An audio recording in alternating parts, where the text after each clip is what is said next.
Hello everyone. Today is New Year's Eve and we are going to bid 2020 adieu with a Joyce Carol Oates story called Where Are You Going? Where Have You Been? Her name was Connie. She was 15 and she had a quick, nervous, giggling habit of craning her neck to glance into mirrors or checking other people's faces to make sure her own was all right.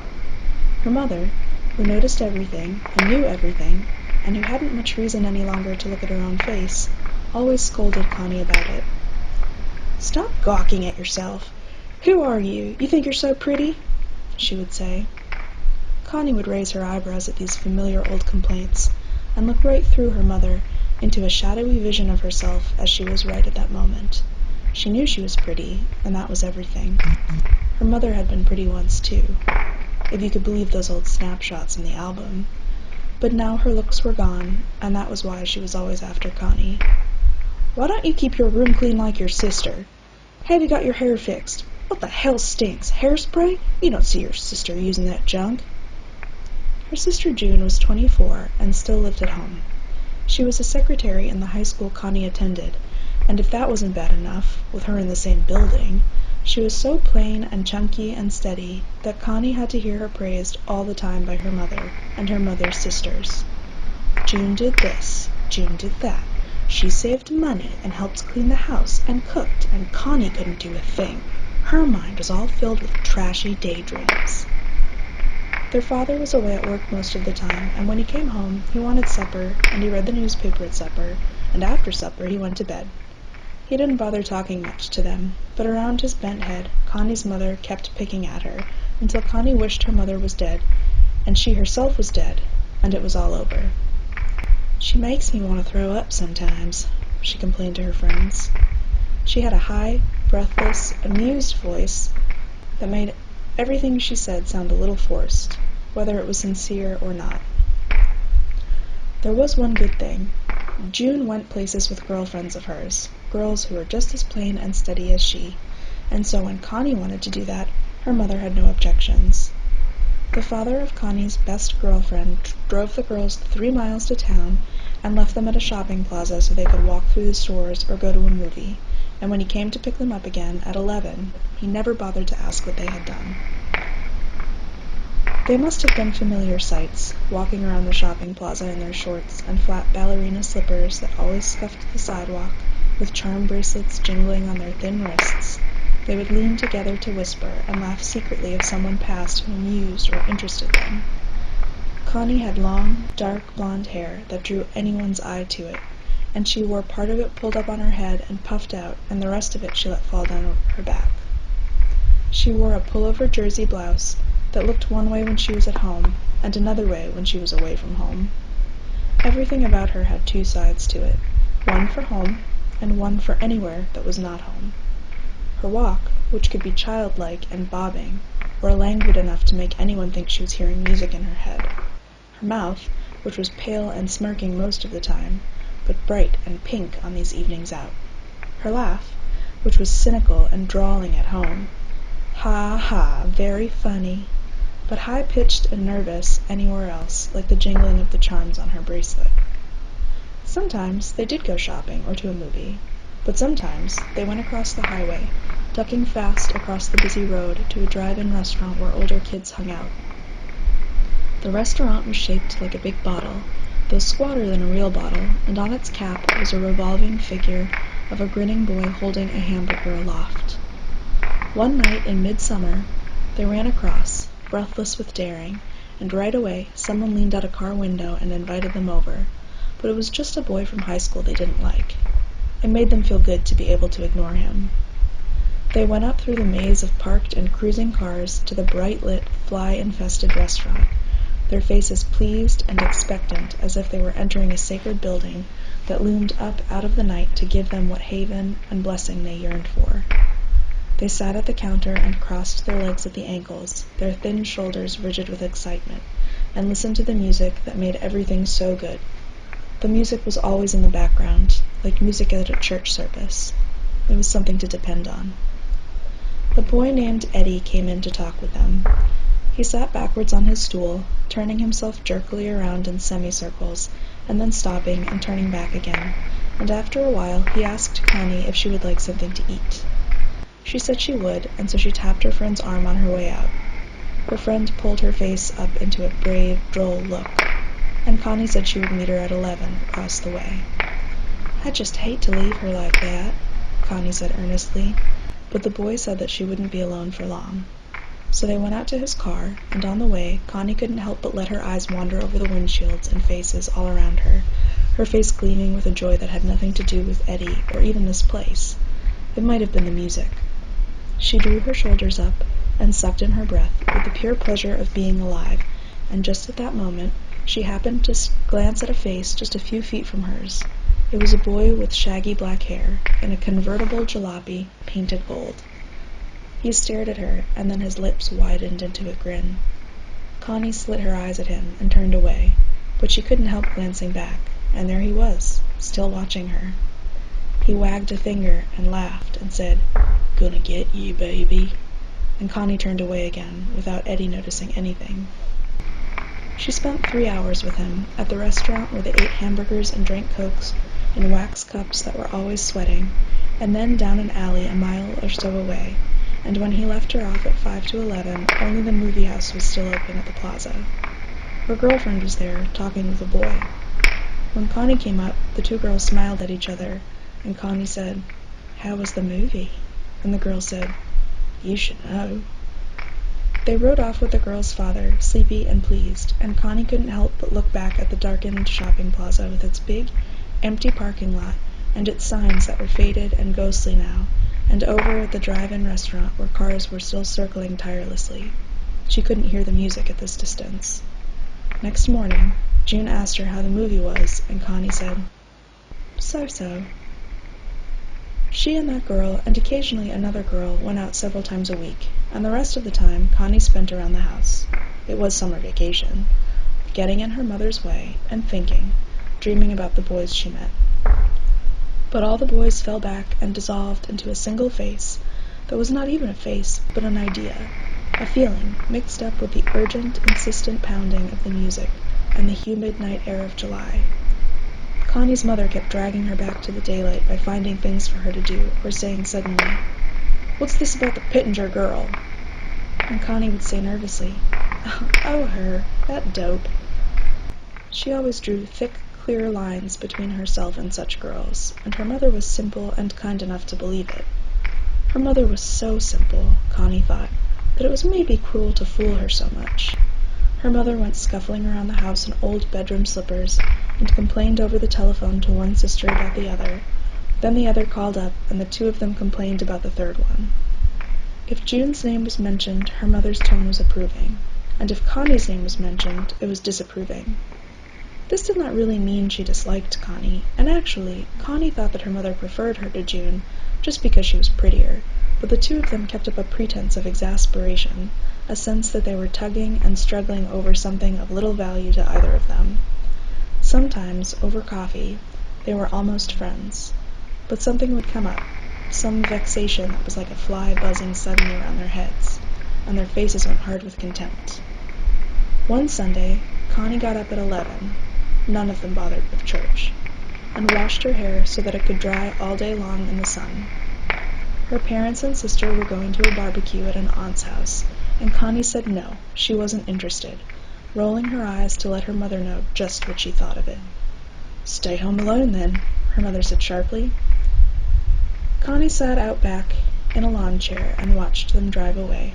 Her father, quiet and bald, hunched around so that he could back out the car, her mother with a look that was still angry and not at all softened through the windshield, and in the back seat, poor old June, all dressed up as if she didn't know what a barbecue was, with all the running, yelling kids and the flies. Connie sat with her eyes closed in the sun, dreaming and dazed with the warmth about her, as if this were a kind of love, the caresses of love, and her mind slipped over onto thoughts of the boy she had been with the night before, and how nice he had been, how sweet it always was, not the way someone like June would suppose, but sweet, gentle, the way it was in movies, and promised in songs. And when she opened her eyes, she hardly knew where she was. The backyard ran off into weeds and a fence-like line of trees, and behind it the sky was perfectly blue and still.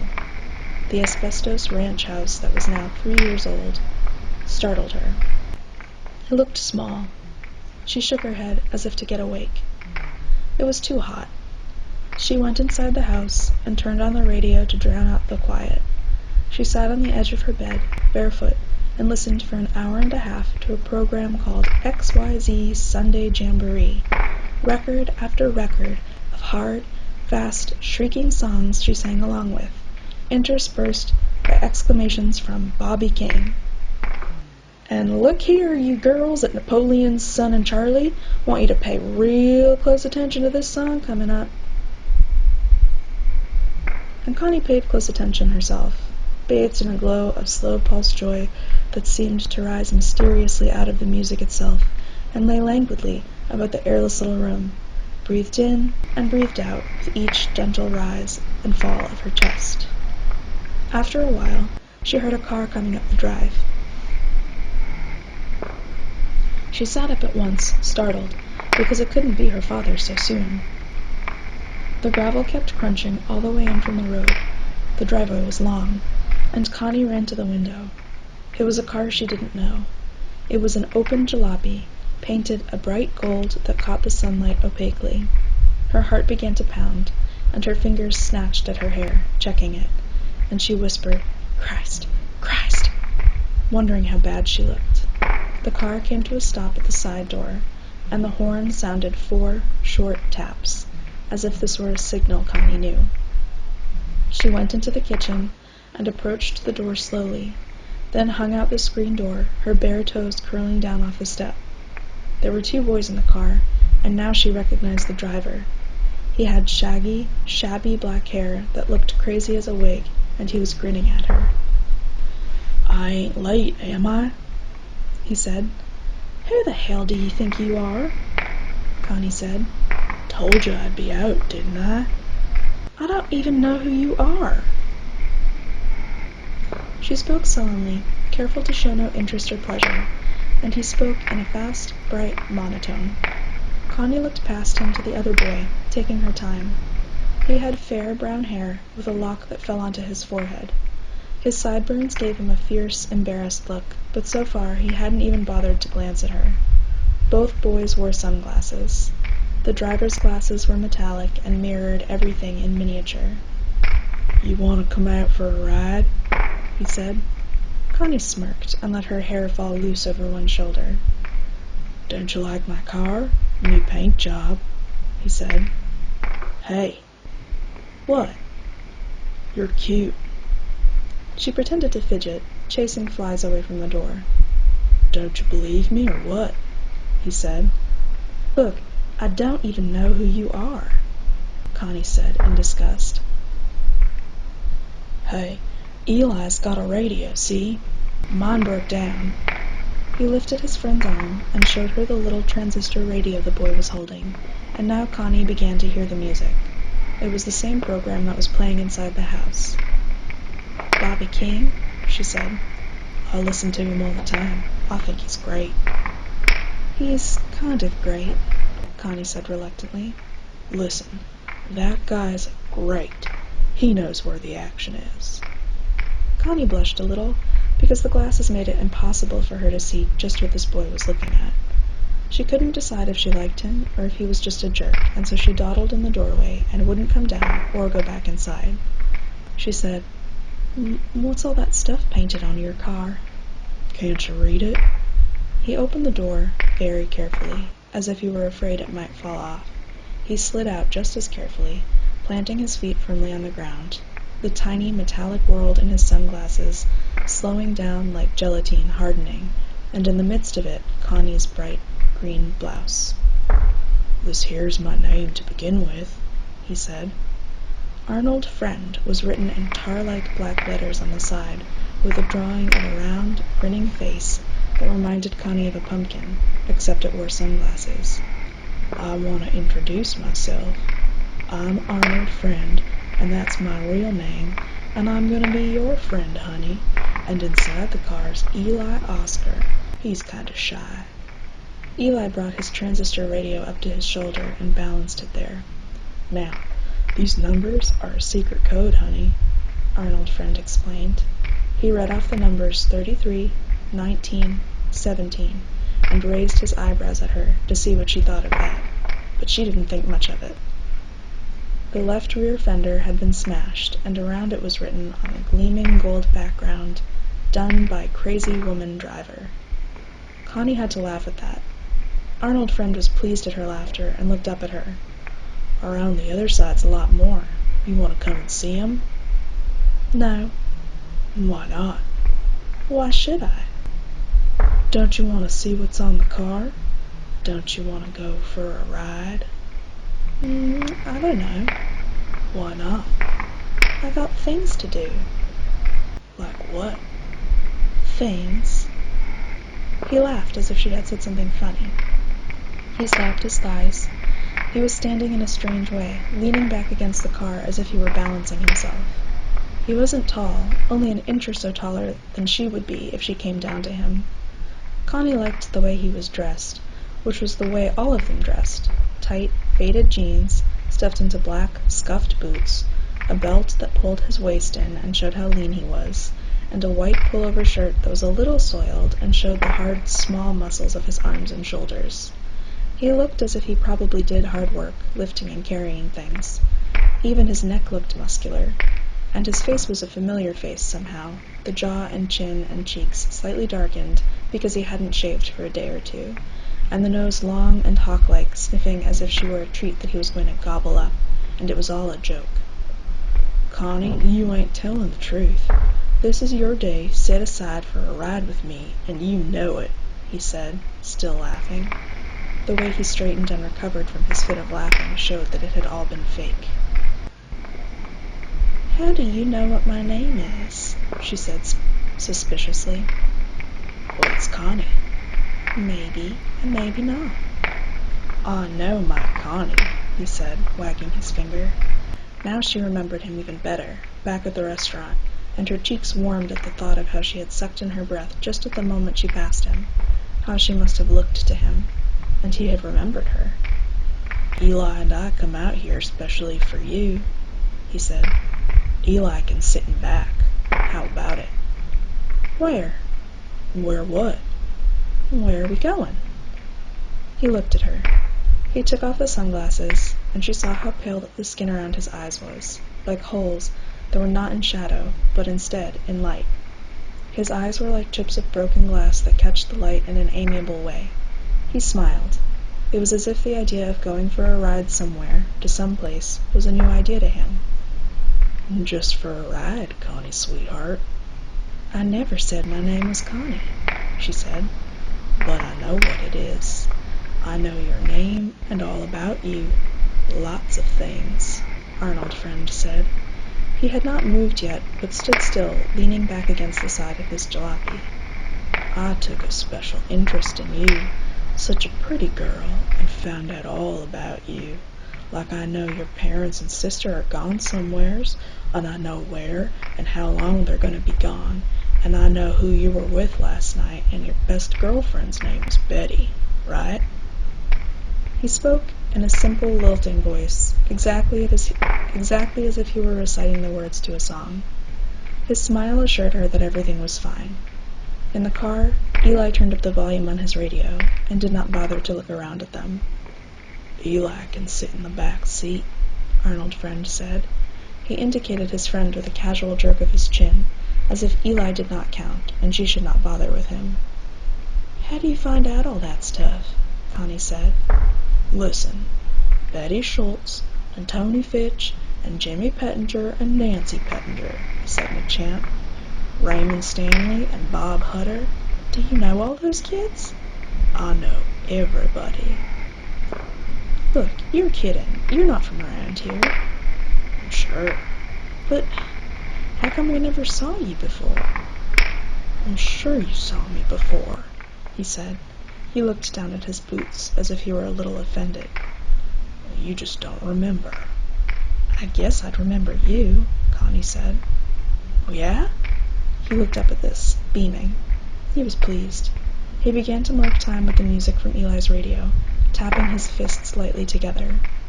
Connie looked away from his smile to the car, which was painted so bright it almost hurt her eyes to look at. She looked at that name, Arnold Friend, and up at the front fender was an expression that was familiar. Man the flying saucers. It was an expression kids had used the year before, but didn't use this year. She looked at it for a while as if the words meant something to her that she did not yet know. What are you thinking about, huh? Arnold Friend demanded. Not worried about your hair blowing around in the car, are you? No. Think I maybe can't drive good? Well, how do I know? You're a hard girl to handle. How come? He said. Don't you know I'm your friend? Didn't you see me put my sign in the air when you walked by? What sign? My sign. And he drew an X in the air, leaning out toward her. They were maybe 10 feet apart. After his hand fell back to his side, the X was still in the air, almost visible. Connie let the screen door close and stood perfectly still inside it, listening to the music from her radio and the boys blend together. She stared at Arnold Friend. He stood there so stiffly relaxed, pretending to be relaxed, with one hand idly on the door handle as if he were keeping himself up that way and had no intention of ever moving again. She recognized most things about him, the tight jeans that showed his thighs and buttocks, and the greasy leather boots, and the tight shirt, and even that slippery, friendly smile of his, that sleepy, dreamy smile that all the boys used to get across ideas they didn't want to put into words. She recognized all this, and also the sing-song way he talked, slightly mocking, kidding, but serious, and a little melancholy, and she recognized the way he tapped one fist against the other in homage to the perpetual music behind him. But all these things did not come together. She said suddenly, "Hey, how old are you?" His smile faded. She could see then that he wasn't a kid. He was much older, 30 maybe. Maybe older. At this knowledge, her heart began to pound faster. Well, that's a crazy thing to ask. Can't you see I'm your own age? Like hell you are. Well, maybe a couple of years older. I'm 18. 18? She said doubtfully. He grinned, to reassure her, and lines appeared at the corners of his mouth. His teeth were big and white. He grinned so broadly, his eyes became slits, and she saw how thick the lashes were, thick and black, as if painted with a black, tar-like material. Then, abruptly, he seemed to become embarrassed, and looked over his shoulder at Eli. Him, he's crazy, he said. Ain't he a riot? He's a nut, a real character. Eli was still listening to the music. His sunglasses told nothing about what he was thinking. He wore a bright orange shirt unbuttoned halfway to show his chest, which was a pale, bluish chest, and not muscular like Arnold Friend's. His shirt collar was turned up around the very tips of the collar pointed out, past his chin, as if they were protecting him. He was pressing the transistor radio up against his ear, and sat there in a kind of daze, right in the sun. He's kinda strange, Connie said. Hey, she says you're kinda strange. Kinda strange, Arnold Friend cried. He pounded on the car to get Eli's attention. Eli turned for the first time, and Connie saw with shock that he wasn't a kid either. He had a fair, hairless face, cheeks reddened slightly as if the veins grew too close to the surface of his skin, the face of a 40-year-old baby. Connie felt a wave of dizziness rise in her at the sight, and she stared at him as if waiting for something to change the shock of the moment, make it all right again. Eli's lips kept shaping words, mumbling along with the words blasting in his ear. Maybe you two better go away, Connie said faintly. What? Why, how come? Arnold Friend cried. We come out here to take you for a ride. It's Sunday. He had the voice of the man on the radio now. It was the same voice, Connie thought. Don't you know it's Sunday all day? And honey, no matter who you were with last night, today you're with Arnold Friend, and don't you forget it. Maybe you better step out here, he said, and this last was in a different voice. It was a little flatter, as if the heat was finally getting to him. No, I got things to do. Hey, You two better leave. We ain't leaving until you come with us. Like hell I am. Connie, don't fool around with me. I mean, don't fool around, he said, shaking his head. He laughed incredulously. He placed his sunglasses on top of his head, carefully, as if he were indeed wearing a wig, and brought the stems down behind his ears. Connie stared at him, another wave of dizziness and fear rising in her, so that for a moment he wasn't even in focus, but was just a blur standing there against his gold car, and she had the idea that he had driven up the driveway all right, but had come from nowhere before that, and belonged to nowhere, and that everything about him, and even about the music that was so familiar to her, was only half real. If my father comes and sees you... Well, he ain't coming. He's at a barbecue. How do you know that? Aunt Tilly's. Right now they're drinking, Sitting around, he said vaguely, squinting as if he were staring all the way to town and over to Aunt Tilly's backyard. Then the vision seemed to get clear, and he nodded energetically. Yeah, sitting around. There's your sister in a blue dress, huh? And high heels, the poor sad bitch. Nothing like you, sweetheart. And your mother's helping some fat woman with the corn. They're cleaning the corn. Husking the corn. What fat woman?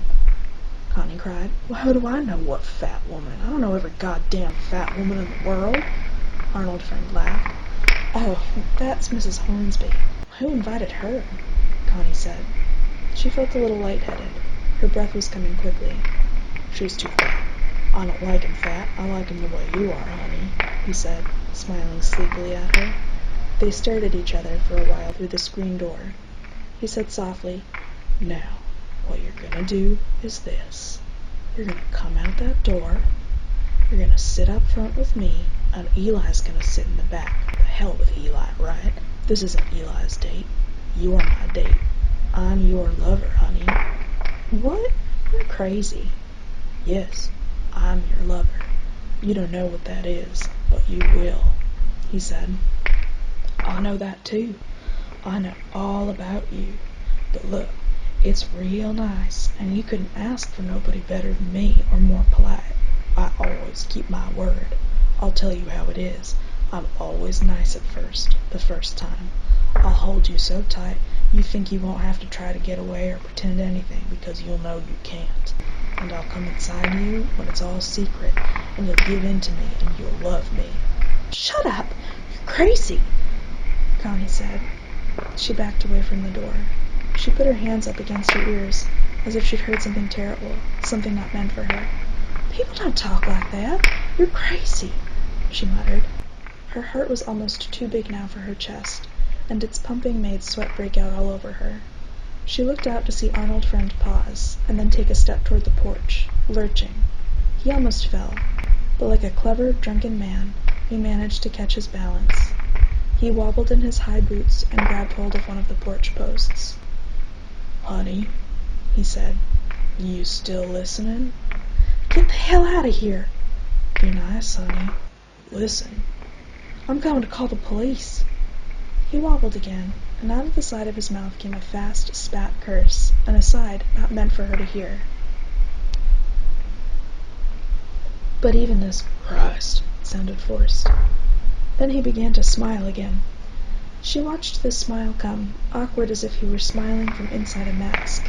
His whole face was a mask, she thought wildly, tanned down to his throat, but then running out as if he had plastered makeup on his face but had forgotten about his throat. Honey, listen, here's how it is. I always tell the truth, and I promise you this. I ain't coming in that house after you. Well, you better not. I'm going to call the police if you don't... Honey, he said, talking right through her voice. Honey, I'm not coming in there, but you are coming out here. You know why? She was panting. The kitchen looked like a place she had never seen before. Some room she had run inside, but that wasn't good enough, wasn't going to help her. The kitchen window had never had a curtain, after 3 years, and there were dishes in the sink for her to do, probably, and if you ran your hand across the table, you'd probably feel something sticky there. You listening, honey? Hey, going to call the police. Soon as you touch the phone, I don't need to keep my promise and can come inside. You won't want that." She rushed forward and tried to lock the door. Her fingers were shaking. "But why lock it?" Arnold Friend said gently, talking right into her face. "It's just a screen door. It's just nothing." One of his boots was at a strange angle, as if his foot wasn't in it. It pointed out to the left, bent at the ankle. "I mean, anybody can break through a screen door and glass and wood and iron, or anything else if he needs to. Anybody at all, and especially Arnold Friend. If the place got lit up with fire, honey, you'd come running out into my arms, right into my arms and safe at home like you knew I was your lover and to stop fooling around. I don't mind a nice shy girl, but I don't like no fooling around." Part of those words were spoken with a slight, rhythmic lilt, and Connie somehow recognized them. The echo of a song from last year about a girl rushing into her boyfriend's arms and coming home again. Connie stood barefoot on the linoleum floor staring at him. "What do you want?" she whispered. "I want you," he said. "What?" "Seen you that night and thought, that's the one. Yes, sir. I never needed to look any more." "But, my father's coming back. He's coming to get me. I had to wash my hair first." She spoke in a dry, rapid voice, hardly raising it for him to hear. "No, your daddy is not coming, and yes, you had to wash your hair, and you washed it for me. It's nice and shining, and all for me.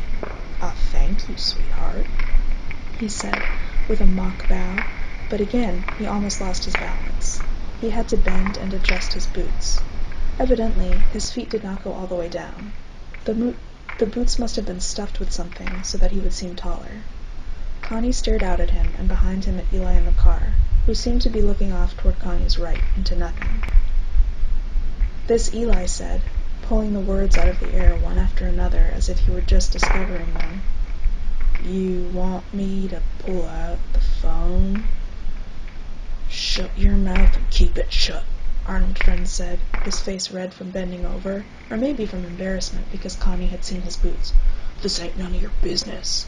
What are you doing? What do you want?" Connie said. "If I call the police, they'll get you. They'll arrest you."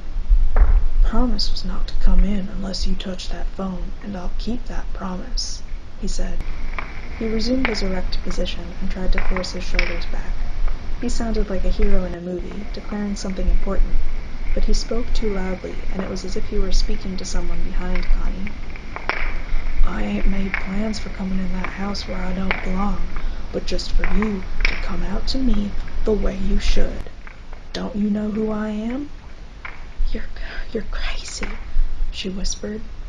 She backed away from the door, but did not want to go into another part of the house, as if this would give him permission to come through the door. "What are you? You're crazy. Huh? What are you saying, honey?" Her eyes darted everywhere in the kitchen. She could not remember what it was, this room. "This is how it is, honey. You come out, and we'll drive away. Have a nice ride.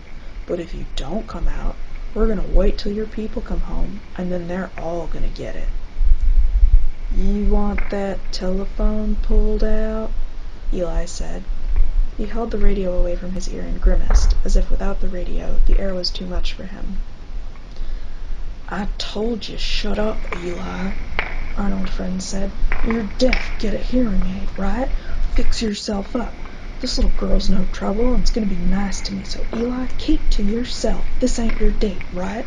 Don't hem in on me. Don't hog. Don't crush. Don't bird dog. Don't trail me," he said in a rapid, meaningless voice, as if he were running through all the expressions he'd learned but was no longer sure which of them was in style, then rushing on to new ones, making them up with his eyes closed. "Don't crawl under my fence. Don't squeeze in my chipmunk hole. Don't sniff my glue. Suck my popsicle. Keep your own greasy fingers on yourself." He shaded his eyes and peered in at Connie, who was backed against the kitchen table. "Don't mind him, honey. He's just a creep. He's a dope, right? I'm the boy for you, and like I said, you come out here nice, like a lady, and give me your hand, and nobody else gets hurt. I mean, your nice, old, bald-headed daddy and your mummy and your sister in her high heels. Because listen, why bring them in this? Leave me alone, Connie whispered. Hey, you know that old woman down the road, the one with the chickens and stuff? You know her? She's dead. Dead? What? You know her? Arnold's friend said. She's dead. Don't you like her? She's dead. She isn't here anymore. But don't you like her? I mean, you got something against her? Some grudge or something? Then his voice dipped as if he were conscious of a rudeness. He touched the sunglasses perched on top of his head as if to make sure they were still there. Now, you be a good girl. What are you going to do? Just 2 things, maybe 3, Arnold's friend said. But I promise it won't last long, and you'll like me the way you get to like people you're close to. You will. It's all over for you here, so come on out. You don't want your people in any trouble, do you? She turned and bumped against a chair or something, hurting her leg. But she ran into the back room and picked up the telephone. Something roared in her ear, a tiny roaring, and she was so sick with fear that she could do nothing but listen to it. The telephone was clammy and very heavy, and her fingers groped down to the dial, but were too weak to touch it. She began to scream into the phone, into the roaring. She cried out. She cried for her mother. She felt her breath start jerking back and forth in her lungs, as if it were something Arnold's friend was stabbing her with again and again with no tenderness. A noisy, sorrowful wailing rose all about her, and she was locked inside it the way she was locked inside the house. After a while, she could hear again. She was sitting on the floor with her wet back against the wall. Arnold's friend was saying from the door, "That's a good girl. Put the phone back." She kicked the phone away from her. "No, honey. Pick it up. Put it back right." She picked it up and put it back. The dial tone stopped. "That's a good girl. Now you come outside." She was hollow with what had been fear, but what was now just emptiness. All that screaming had blasted it out of her. She sat, one leg cramped under her, and deep inside her brain was something like a pinpoint of light that kept going and would not let her relax. She thought, I'm not going to see my mother again. She thought, I'm not going to sleep in my bed again. Her bright green blouse was all wet. Arnold's friend said, in a gentle, loud voice that was like a stage voice, "The place where you came from ain't there anymore, and where you had in mind to go is canceled out. This place you are now, inside your daddy's house, is nothing but a cardboard box I can knock down any time. You know that, and always did know it. You hear me?" She thought, I have got to think. I have got to know what to do. "We'll go out to a nice field, out in the country, here where it smells so nice and it's sunny," Arnold's friend said. "I'll have my arms tight around you so you won't need to try and get away, and I'll show you what love is like, what it does. The hell with this house. It looks solid all right," he said. He ran a fingernail down the screen, and the noise did not make Connie shiver, as it would have the day before. "Now, put your hand on your heart, honey. Feel that? That feels solid too, but we know better. Be nice to me. Be sweet like you can, because what else is there for a girl like you but to be sweet and pretty and give in and get away before her people come back?" She felt her pounding heart.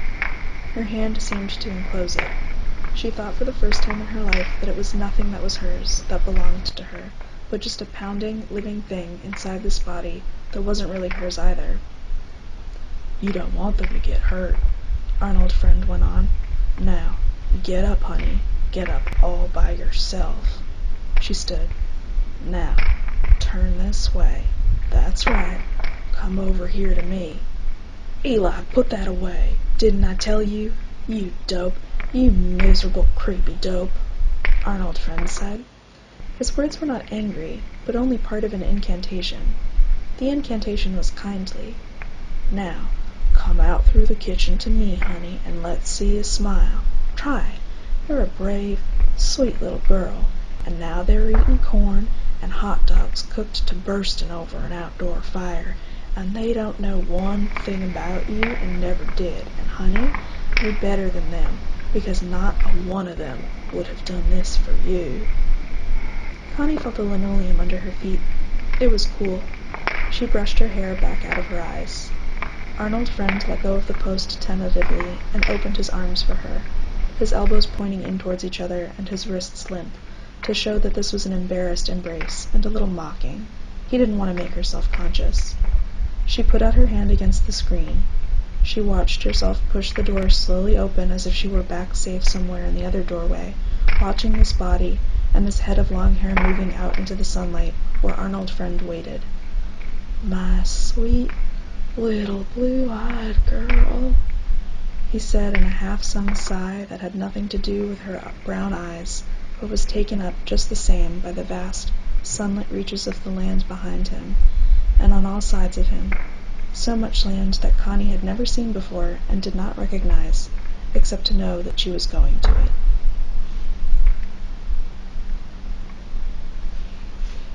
Okay, that was the last story of 2020. I hope you all have a very safe New Year's Eve and enjoy your New Year's Day. We'll be back next week with the first story of 2021. Stay safe, everyone.